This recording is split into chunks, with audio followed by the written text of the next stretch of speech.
Salut tout le monde, on est mardi, c'est le point culture du mardi.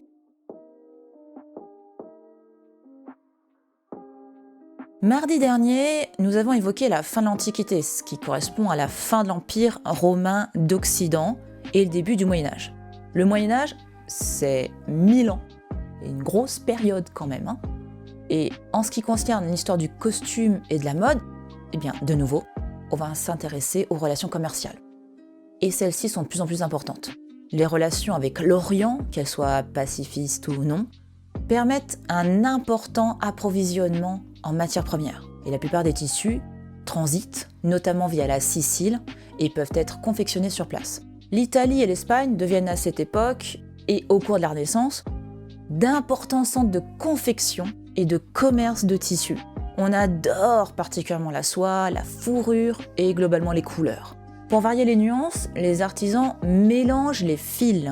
Le vêtement médiéval devient un objet précieux et pour éviter que n'importe qui s'habille avec richesse, on va mettre en place des lois somptuaires au XIVe siècle. En gros, la noblesse en a marre de voir les bourgeois montrer qu'ils ont de l'argent via leurs habits.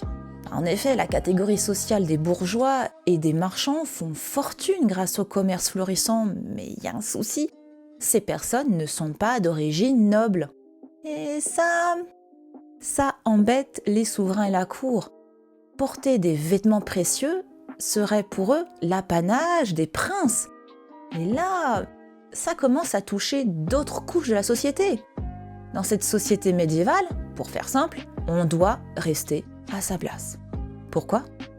Notamment parce que cette place a été établie par Dieu et que ce n'est pas bien vu d'essayer de contrecarrer les plans divins. Aussi, on met en place les lois somptuaires pour limiter le nombre de robes par personne, interdire les fils d'or, d'argent dans les étoffes. Ça ne rigole pas et ce n'est pas fini.